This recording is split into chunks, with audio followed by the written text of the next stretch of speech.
Buenas noches. Vamos a ver hoy una de las películas más taquilleras, la segunda más taquillera del año 1983 y ganadora de muchos premios, de hecho 5 Oscars y un montón de Globos de Oro y todas estas cosas, que es una de las obras maestras de James Brooks, un director que se ha prodigado muy poquito.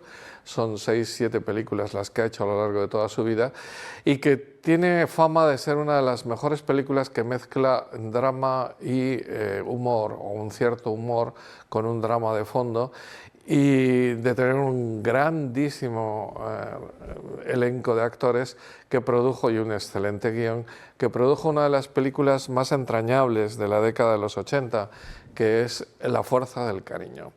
La fuerza del cariño, que en inglés es algo así como Términos de cariño, está más bonito el título en castellano, aparte de que tiene el cartel como 3X. Es la primera vez que fui al cine y que supe que XX significa kisses, kisses, kisses, ¿no? Que ahora se emplea mucho, besos, besos, besos, que se emplea mucho en los mensajes, ¿no? de WhatsApp o de lo que fuera. Bueno, primero, antes que nada, vamos a distinguir a James Brooks de otros dos Brooks que son famosísimos directores.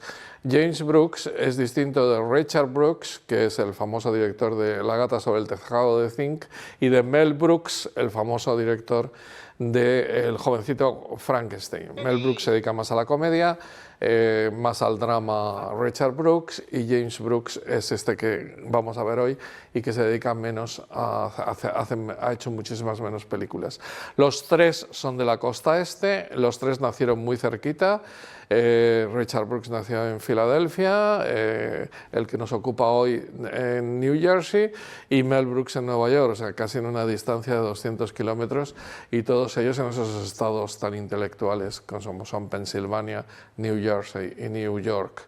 Bueno, pues el que nos ocupa esta noche, James Brooks, hizo muy pocas películas porque las que hace prácticamente las controla totalmente, es el productor, el guionista.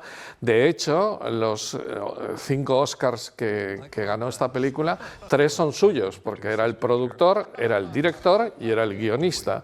Y cuando hace eso, habitualmente triunfa, pero son escasísimas películas. Por ejemplo, la otra que tiene triunfadora total sobre estos, Mejor Imposible, que aunque no ganó a Mejor Director y Mejor Película, sí ganaron los dos actores, como recordarán, ¿no? Helen Hunt y Jack Nicholson, que también actúa en la de hoy, y también ganó el Oscar al Mejor Actor Secundario, aunque deberían haberle dado primario también, porque está en pantalla bastante.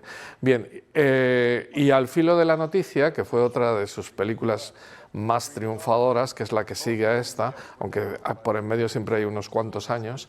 Al filo de la noticia, sobre la actividad en una redacción de un periódico, también fue nominado como director, como productor y como guionista. En general es un hombre las películas se pueden decir que son totalmente suyas, tiene un estilo muy especial de rodar, en el que siempre además tiene una importancia tremenda los temas que tienen que ver con la familia, con la cotidianidad, ¿no? Que siempre tiene un tono de humor ácido, pero al mismo tiempo de drama.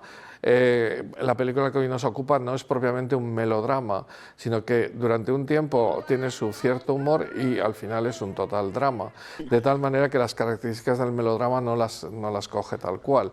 O en general es un director que siempre tiene un elenco de actores buenísimos, es un director de actores de primer nivel y siempre tiene una manera de rodar adecuada a la película que está haciendo en ese momento. Aquí rueda al principio de un modo distinto que al final y en Mejor Imposible rueda de un modo distinto también, porque él domina el tema de la cámara y por lo tanto lo que hace es adecuarse a lo que intenta contar y el modo como intenta contarlo. Bien, tiene alguna comedia por ahí perdida que aquí en España tuvo su gracia porque participaba Paz Vega, que se llama Spanglish, sobre una criada en Estados Unidos, en fin, juega con esa palabra que significa mitad español, mitad inglés, o un inglés hablado como si fueras español, en fin. Bien, y sobre todo al ser productor, porque subsistió siendo productor, no subsistió siendo guionista, que también tiene otros guiones interesantes, sino sobre todo siendo productor, fue donde ganó suficiente dinero y donde más se explayó. Tiene algunas cosas fabulosas, algunas películas como Jerry Maguire o alguna comedia famosa como Big, y sobre todo fue el que le dio la idea a Matt Groening para hacer Los Simpson, y aparece como productor de Los Simpson, y él fue el que convenció a Matt Groening, que como saben es un gran dibujante, a que hiciera Los Simpson, y por lo tanto ya solo con eso tenía dinero suficiente para lo que quisiera, dado el éxito de Los Simpson. Pero realmente era un hombre que digamos, exigía mucho. No eran fáciles los rodajes, pero al mismo tiempo daba mucho, y por lo tanto las películas son totalmente suyas, aunque sean poquitas, ¿no? Bien, esto se hizo bajo el paraguas de la Paramount financió, pero fíjense, se gastó la Paramount 8 millones, que es muy poquito para el año 83, muy poco. Bueno, en realidad, por lo tanto, como autor, pues tiene muy pocas películas. Otra que no he citado, que es Aprendiendo a Vivir, es una película también bastante de Nick Nolte, que digamos no llegó mucho al público español y no tuvo mucho éxito, pero él es un gran autor y por lo tanto, aunque tenga muy pocas películas, fíjense qué éxito, 2 años, además separados por más de 10 años, La Fuerza del Cariño y Mejor Imposible, dos películas que llenaron esos mismos años. La Fuerza del Cariño, la verdad es que hay gente que se cuestiona si es tan importante como para ganar 5 Oscars, que repito son los 3 que ganó el propio Richard Brooks, luego el de Mejor Actriz de Shirley MacLaine y el de Mejor Actor Secundario de Jack Nicholson, que podría haber sido primario y entonces habría tenido los famosos 5 que tienen muy poquitas películas. Pero ese año se lo dieron a Robert Duvall, le hacemos un homenaje ya que ha muerto hace poquitos días, con una película que se llama Tender Mercies, que aquí se llamó Gracias y Favores, Gracias y Favores. El año no era un año muy bueno, de muchas películas buenas, de hecho prácticamente no había grandes películas, salvo en el apartado de película extranjera, que estaba nada menos que Fanny y Alexander, esa grandísima película de Bergman. Estaba también Carmen, de Saura, e incluso le dieron Oscars de estos de dirección artística, le dieron vestuario a Fanny y Alexander, que no sé, estas cosas que a veces hacen en Estados Unidos, que compite como mejor película extranjera y al final también le meten en otros rubros, ¿no? Pero la verdad es que entre el año anterior, que había sido Gandhi y E.T., y el año posterior, que era Amadeus, hubo ahí un hueco que entraron estas películas, digamos, más íntimas, menos profundas en el sentido pleno de la palabra, que era Gente Corriente, que ganó, como recordarán, la película de Robert Redford que hemos visto en este programa unos cuantos años antes. Bien, en definitiva, que también tuvo suerte en la premiación y también en los Globos y en todo esto. Bien. Vamos entonces con algunas otras del equipo técnico. Solamente me interesa destacar a Richard Marx, que es un montador tan prestigioso y tan bueno que al no haber ganado nunca muchos premios, quizá ha pasado desapercibido. Él comenzó con Serpico, pero tiene 3 de las mejores películas de los años 70 y cuando Brooks le contrató fue precisamente por su prestigio. Es el montador de películas como El Padrino 2 de Francis Ford Coppola, Apocalipsis Now del propio Francis Ford Coppola y en general de todas las películas que tuvieron éxito a lo largo de los años 70 y por lo tanto le hacemos una homenaje porque esta película, él estaba también nominado a Mejor Montador pero no se lo dieron, es una película que está muy bien montada, de acuerdo como quería Brooks que fuera esa primera parte y esa segunda. Bueno, y junto a él Michael Gore, que es el autor de la banda sonora. Así como el otro día, es curioso que un autor que no ha hecho mucho, le hayamos citado 2 días seguidos, porque es el autor de la banda sonora de Fama. Y así como en Fama decía que alguna de las cosas no me acababa de convencer, la partitura de esta película es sensacional, sensacional. Es adecuadísima a lo que intenta Brooks decir, a lo que intenta narrar con su película, con su guión y con ese montaje tan excelente. Y incluso a veces el subrayado es tan bonito, en las primeras escenas es una preciosidad y en general toda la película hay incluso subrayados, incluso hacia el final con piano precioso, un piano piano que suena sensacional y muy bien. Bien, voy entonces con el elenco de actores y luego ya me centro en la película, que tiene muchísimas cosas muy interesantes. Bien, para hacer el papel de esta madre, digamos, controladora y súper interesante, nada menos que Shirley MacLaine. Shirley MacLaine es una actriz que siempre ha gozado de una gran repercusión entre el público, ya desde sus primeras películas. No sé si la recordarán, pero estaba en la Vuelta al Mundo en 80 días, haciendo de una india de la India, ¿no? No sé cómo llamarlo, porque si dices hindú es la religión, y si dices India a veces, si es cine, piensan que es India norteamericana, pero es una india de la India. Y en general, Shirley MacLaine, su primera película es nada menos que con Hitchcock, que es ¿Qué pasó con Harry?, ¿no? Por cierto, le dieron el Globo de Oro, que eso existe, los Globos de Oro, a la mejor actriz revelación. Existe también en los Goya en España, pero no existe en los Oscars. Bien, y luego, poco a poco, se fue afianzando con unas películas sensacionales, entre las que destacan las de Billy Wilder, como El apartamento, que fue nominada y todo el mundo le daba porque lo iba a ganar, pero ese año tuvo una enfermedad muy grave Elizabeth Taylor, a la que nunca habían dado el Oscar y se lo dieron por La mujer marcada. Charlize Theron le hizo un homenaje cuando recibió el suyo, el año 16 creo que es, diciendo que era una de las mejores actuaciones y que le había inspirado la de Shirley MacLaine, nada menos que en Apartamento. Luego hizo Irma la Dulce, que también fue nominada, es buenísima y tal, pero al final no consiguió el Oscar hasta esta película.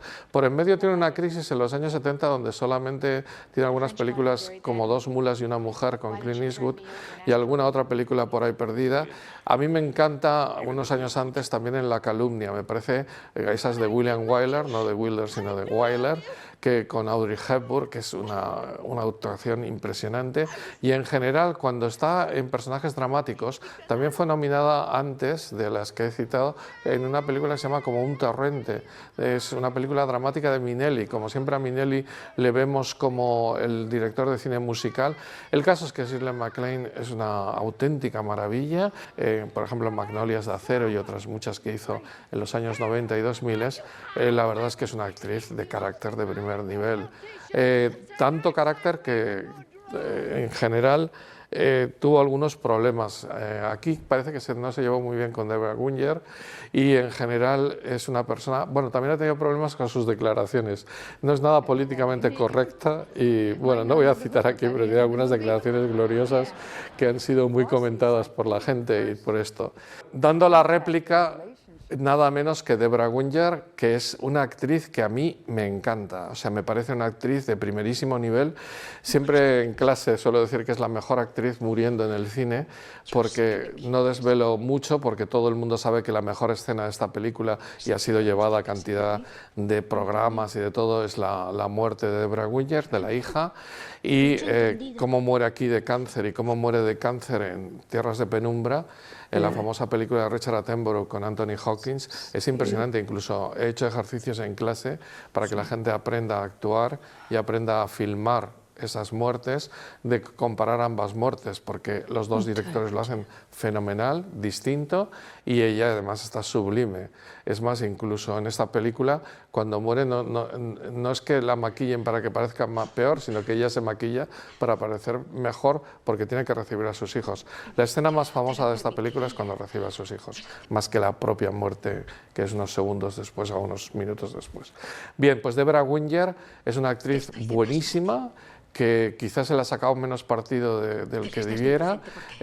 Empezó siendo la amiga de la serie de Wonder Woman en la televisión. Luego fue un personaje recurrente en La mujer policía, de Angie Dickinson, que ella es una de las que está allí siempre en pantalla.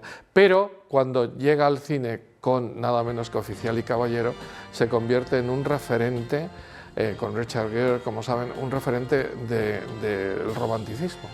Es quizá una de las películas más románticas, la más de esa época y la que todo el mundo ha visto y la que recuerdo cuando hice la mili como oficial, todos los oficiales de la oficial alférez de la IMEC y esto, todos los oficiales en el bar de oficiales y tal hablaban siempre de oficial y caballero, porque había marcado hasta el nombre, ¿no? Oficial y caballero. Bien, pero esas tres películas, Oficial y Caballero, la que nos ocupa hoy, que estaba también nominada a Mejor Actriz, pero compitieron, es curioso porque estaban nominados también a Mejor Actriz Secundaria, John Lithgow y Jack Nicholson. Estaban doblemente nominados, de las 5 nominaciones había en los actores 2 y 2, ¿no? Bien.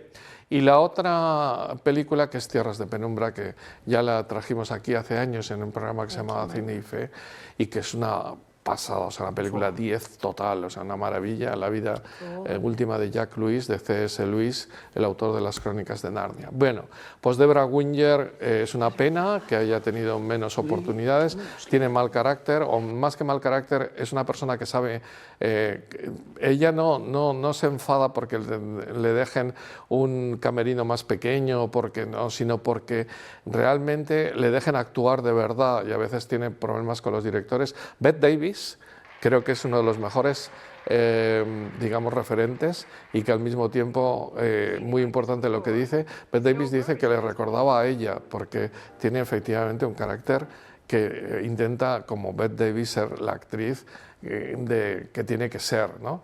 Y por cierto, tiene un documental hecho por Rosanna Arquette, nada menos, sobre ella. En fin, es un personaje alucinante, pero la pena es que no se ha podido lucir más, porque realmente es muy buena actriz y llena la pantalla cuando está, lo mismo que Shirley MacLaine, y cuando están las dos ya ni te cuento, ¿no? Aquí en la foto que han puesto detrás es la que está en medio, y Jack Nicholson es el tercero en discordia. Jack Nicholson era el más conocido en ese momento, aparte de Shirley MacLaine, que lo había sido y mucho, porque venía de ganar el Oscar por Alguien voló sobre el nido del cuco. Le he dedicado muchísimo tiempo a Jack Nicholson en su recorrido, Chinatown, etcétera, todo como fue creciendo, y la verdad es que aquí está muy bien, cuando a veces no está tan histriónico, ni se pasa a 4 pueblos, ni está fenómeno, ¿no? Luego tendrá otras películas que también hemos hablado de él, en Algunos hombres buenos, y tiene unas posibilidades de lucirse habitualmente muy grandes cuando es un personaje de carácter grande, pero en este caso es una especie de, es un astronauta, ¿no?, que vive en la casa de al lado y que es muy ligón y que en general pues tampoco es un personaje así como para lucirse, pero lo hace fenomenal. Incluso en la escena íntima que tienen al final, en la que ella le va a despedir al aeropuerto, cuando ya está enfermísima la hija, la conversación que tienen es buenísima, de parte de un guión y esto, y lo que él dice y cómo lo dice está fenomenal. Están ahí en la puerta del aeropuerto, ya no desvelo más porque la conversación es muy buena. También es buenísima lo que ha sucedido antes, cuando ella ve que por fin ha venido a ver a su hija y a verla a ella porque está sufriendo, el personaje de Shirley MacLaine, y le dice no sabía que fueras una buena persona, porque efectivamente es un tío así como muy vivales y muy tal. Esa escena está rodada de maravilla, pensaba hablar después de ella, pero ya lo digo, cuando entra en la piscina, que los niños además dicen vamos a echar a la abuela al agua, una broma de mal gusto y tal, pero justo en ese momento en que lo ve, como en la puerta de la habitación hay una escalera, y la cámara coge a Shirley MacLaine en la escalera abajo y va subiendo toda la escalera mientras le mira, con uno de los planos más bonitos de la película, mejor llevados, y además parecen unas escaleras eternas hasta que se dan el abrazo. Bueno, junto a ellos 3 grandísimos actores secundarios. Jeff Daniels, que también era una de sus primeras películas. Jeff Daniels se hizo famoso como actor cómico por Dos tontos muy tontos, ¿no?, con Jim Carrey haciendo tal. Además lo repitieron unos cuantos años después, pero es un actor dramático impresionante, el coronel Chamberlain de Gettysburg. En fin, es un hombre de una capacidad actoral de primer nivel, y en general a mí me encanta también, porque tiene además una cara que es difícil de ocultar, ¿no?, o de pasar por otra persona, pero al final lo consigue, y tiene actuaciones memorables a lo largo de toda su vida. De hecho, Jeff Daniels debe tener 75 años y ha sido una carrera larguísima, larguísima, larguísima. Yo creo que es uno de los personajes más interesantes a nivel de estar siempre como en lo alto, pero sin muy alto, ¿no?, siempre ahí, con cantidad de películas alucinantes y series de televisión. Por ejemplo, la que hizo Aaron Sorkin, el guión de Aaron Sorkin, sobre un programa de televisión que se llamaba... No me acuerdo cómo se tradujo aquí en España. Bueno, es igual. El caso es que ahí está muy bien y en general está muy bien en todas las películas que hace y muy bien, muy bien. Bueno, Danny DeVito, aquí yo creo que no acaban de sacarle todo el partido, es un actorazo, como saben es de origen italiano búlgaro, curiosamente, es búlgaro-italiano. Nació en Calabria, en la zona sur de Italia, en La Bota, en Basilicana en concreto. Bien, que es una región muy concreta. Bueno, pero el caso es que sus padres pues no tenían mucho dinero, él empezó a intentar actuar y al final se convirtió en un actor que, teniendo la estatura que tiene, es curioso, bueno, porque él es súper bajito, no voy a decir la estatura para no dejarle mal, pero John Lithgow, que es el siguiente del que voy a hablar, mide 1,93, con lo cual hay unas diferencias de estatura notables. Bueno, pues Danny DeVito, a partir de que se triunfó haciendo las dos películas de Tras el corazón verde y La joya del Nilo,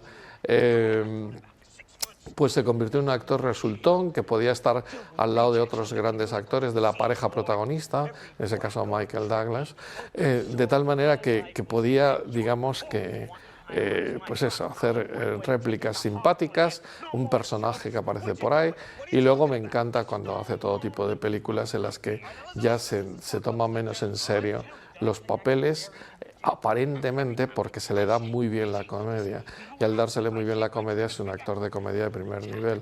También es un actor dramático, aunque tiene menos posibilidades, y porque su personaje a veces, como casi te ríes con él, ha conseguido que nadie se ría de él, pese a ser bajito, gordito, calvo, sino más bien de reírte con él, porque consigue unas actuaciones. Ya digo que en esta película no es la mejor para representarle porque está poco empleado. En cambio, el que está muy bien empleado es John Lithgow. John Lithgow, o Lithgow, es un actor que prácticamente tiene todo, Tommys, tal, porque es un actor de teatro de primer nivel, es un actor de cine de primer nivel, es un actor de series de televisión de primer nivel, y en general siempre triunfa, incluso presta voces para películas de dibujos animados o es la voz de alguno de los grandes personajes, y es la única persona que he visto que ha representado con una década entre medio a los dos grandes protagonistas de la Segunda Guerra Mundial, a Roosevelt en una película que se hizo sobre la Segunda Guerra Mundial y a Churchill y ganó, de hecho, muchos premios por ese papel de Churchill en The Crown, en La Corona. Y tiene una dicción impresionante. A mí me gusta muchísimo cómo pronuncia, el tipo de voz que tiene, la manera de enfrentarse a la cámara, cómo mira la cámara, tiene una mirada extraordinaria y eso se ve perfectamente en la película. Y hay una pobre actriz, que digo pobre porque no triunfó mucho, pero que me encanta también, que es Lisa Hart Carroll, que es la que hace de Patsy, la Patricia, Patsy es el nombre que emplean habitualmente en la película, que es un diminutivo de Patricia, que es la amiga de toda la vida, y la verdad es que está soberbia. En las escenas de Nueva York, y así ya hablo de algunas escenas como he hecho con La escalera, está fenomenal. También en las escenas primeras, cuando es la amiga íntima de ella y se ríen de su madre y tal. Pero las escenas de Nueva York, la verdad es que está súper bien, porque se la lleva en un momento dado cuando sabe que tiene cáncer, pero todavía no saben que va a estar muy enferma. Se la lleva a ver Nueva York. Por cierto, para los que sean mitómanos, es una preciosidad la escena en la que ella está hablando hacia la cámara, Debra Winger hacia la cámara, y detrás aparecen las Torres Gemelas, plano que ya no se puede repetir, con una nube gris sobre ellas dos, que es un plano interesantísimo.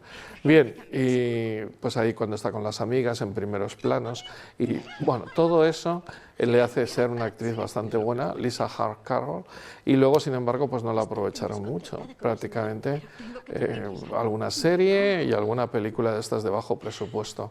Y el niño, de todos los hijos, tiene 3 hijos, 2 chicos y una niña, que es la más pequeñita. Los 2 hijos se llaman Tim y Eddie. Pues Tim el mayor, es Troy Bishop, que este sí que ha hecho cosas después, aunque tampoco demasiado buenas, pero sí que ha podido vivir de la actuación y es un actor durante los años 90 guaperas y tal, y luego ya un poco más de carácter, ¿no? De estas películas que necesita pues medio comedia, que necesita un personaje que tenga un cierto peso y al mismo tiempo sea un rostro agradable, ¿no? Troy Bishop. Bien. Pues hasta ahí todo el elenco, porque los demás tienen menos importancia, aunque francamente Brooks dirige fenomenalmente a todo el mundo. Y entonces voy con la película y algunas escenas. La película comienza con unas escenas que me llaman la atención por lo rápido que se suceden, con el subrayado este musical que he dicho, y que te va dando una información bastante pequeña, pero suficiente. Por ejemplo, empieza con esa escena en la que está prácticamente todo a oscuras, solamente hay una lucecita aquí a la derecha, y entra ella, la madre, Shirley MacLaine, a ver a su niña pequeña que está en la cuna y no la deja dormir porque está preocupada porque no se le oye ni llorar ni respirar y tal, y se pone encima de la cuna para verla. Ahí ya se ve que es una madre absolutamente volcada en su hija, pero controladora totalmente. Y lo mismo sucede con las siguientes escenas, incluida la muerte de su padre. Muere su padre, o sea, muere el padre de Deborah Winger, el marido de Shirley MacLaine, y nada, se lo sabemos desde fuera de la casa, ni siquiera se ve dentro de la casa, ni el funeral, ni esto. Salen del coche y hay un señor allí que dice, su marido era una de las mejores personas que he conocido, tal, lo que sea. Y bueno, ha muerto el padre. Entonces, la siguiente ya es otra escena en la que ella se mete va a la habitación de la hija a decirle, ¿quieres venir a mi cama? Porque ella es como el centro de todo siempre, ¿no? Y la otra dice, no. Y entonces se mete ella en la cama de la niña.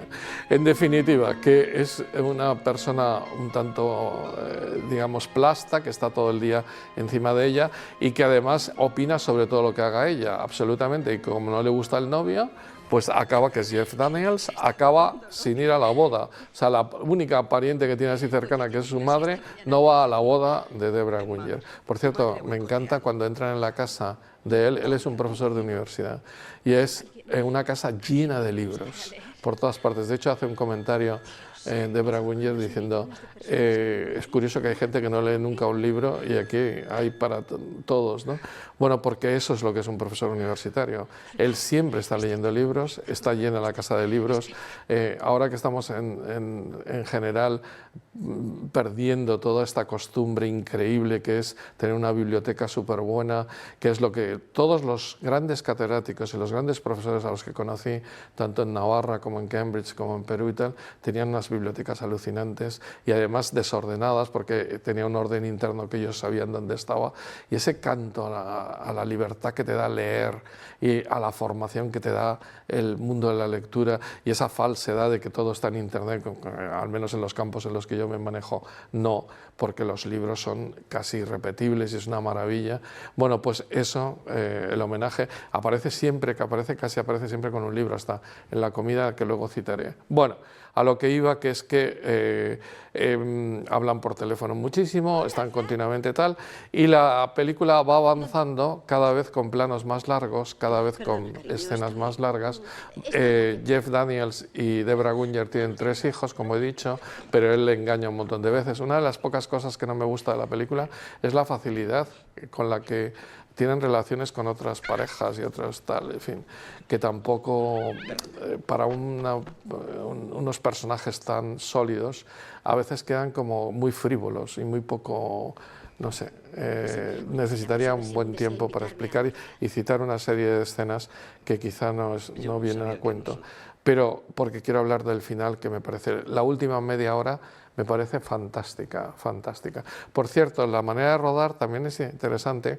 Cuando el personaje de Shirley MacLaine conoce al personaje de Jack Nicholson, que es el vecino de al lado, lo conoce por la noche, porque han montado una fiesta, acaba de llegar ahí fuera, y ella intenta mirarle desde la ventana de su cuarto, y ahí tiene un detalle muy de Brooks, que es que las persianas no consigue, digamos, ver completo, sino que tiene que ir bajando una de las... no me acuerdo cómo se llama, del lienzo de persiana, se me ha ido el nombre, que lo tiene que ir bajando uno a uno para poder ver mejor, y hay un plano contra plano precioso, o mejor dicho, hay lo que ella ve, no es un plano contra plano, sino es ella y lo que ella ve, y ella lo ve desde arriba, porque él está despidiendo a la gente que ha estado en la fiesta, pero ya nota el interés que tiene por el personaje de Jack Nicholson, y lo narra de una manera muy bien narrada, pero al mismo tiempo con ese detalle de las piezas de la persiana que impiden que pueda verlo bien. Bien. La última media hora tiene varias escenas fenomenales. La mejor es la despedida de los niños. ¿Cómo está planificado eso? Cómo ella está nerviosísima. La conversación que tienen, que es muy natural. No es lo que ella había preparado, pero al mismo tiempo lo cambia porque el niño tiene otra actitud y el otro niño también. Y todo eso es de una naturalidad y de un guión fabuloso. Y lo mismo ocurre en su muerte, porque en ese momento mira a su madre le está mirando y parece que sonríe y tal, y no te lo esperas, pero resulta que en ese momento entra una enfermera, la madre sí que se da cuenta, porque mira hacia otro lado, en ese momento con unas cortinas que tiene detrás muy bien buscadas para que haga un cierto contraste, y lo que hace es mirar hacia otro lado, y entra la enfermera y le ve que ella, y tiene que despertar al marido para decirle que su esposa ya ha muerto. Y la que he narrado de las escaleras, que es buenísima, y me encanta la escena de la comida, o del almuerzo, o del lunch será, ¿no? Que por primera vez ve a su yerno, que por fin ha ido a verla a ella, y no se han visto entre ellos, aunque lleva tiempo visitándola y la otra no se entera. Total, que llega con la bandeja de comida, se sienta, y empieza a poner las cosas, y luego los libros que se va a leer durante la comida, y ella, que está comiendo sola, se da cuenta de que está, y al final él recoge todo, coge la bandeja y va donde ella. Toda esa imagen de lo que está sucediendo es muy buena para el espectador, porque el espectador se va enterando de un montón de cosas y no han dicho absolutamente nada. De hecho, dura más que la propia conversación, porque en la conversación ella le dice que quiere quedarse con los niños y él le dice que no, que los niños se tienen que quedar con él, y dura poquísimo porque se vuelve a levantar y se va. Pero ¿cómo está planificado? ¿Cómo es el guión? Y cómo lo que es el guión cinematográfico de verdad, no solo las palabras, sino lo que hacen la gente y tal, es una maravilla, una de las mejores, lo mismo que el final, ¿eh? El final, además lo corta en un momento dado, muy simple, muy sencillo. En el funeral tampoco se ve el funeral, pero se ve la comida típica esta que hacen en Norteamérica en las casas, y están ahí el niño que está separado, la niña y Jack Nicholson se convierte en una especie de centro del asunto, porque saca primero a pasear a la niña, luego habla con el niño y se lo lleva, y mientras tanto Shirley MacLaine está sentada con la amiga, con Patsy, y hablan de él, y hablan de la muerta, ¿no? De la fallecida, de su gran amiga. Todo eso es de una planificación preciosa, muy bien llevada, como la escena del aeropuerto que he dicho, como la escena de la escalera, y prácticamente la última media hora es una lección de cine perfecto de cómo tiene que hacerse las cosas y cómo se tiene que rodar un drama como este. Ahí sí que se convierte en un drama auténtico y en una de las mejores películas en ese estilo de lo que es digamos, el fallecimiento de un ser querido. La película pasó por ser la más, digamos, paradigmática de la relación madre e hija, pero la verdad es que son una madre y una hija un tanto especiales, y no es así tanto como en Gente corriente, donde la relación del chico con su padre es prácticamente, digamos, un paradigma mucho mejor, o Eternamente amigas, que fue una película también de la época, que es un paradigma de lo que son las amigas. En este caso es una hija y una madre efectivamente muy interesantes, personajes nada planos, tremendamente trabajados, pero que no es propiamente el paradigma de lo que es la relación de una hija con su madre habitual.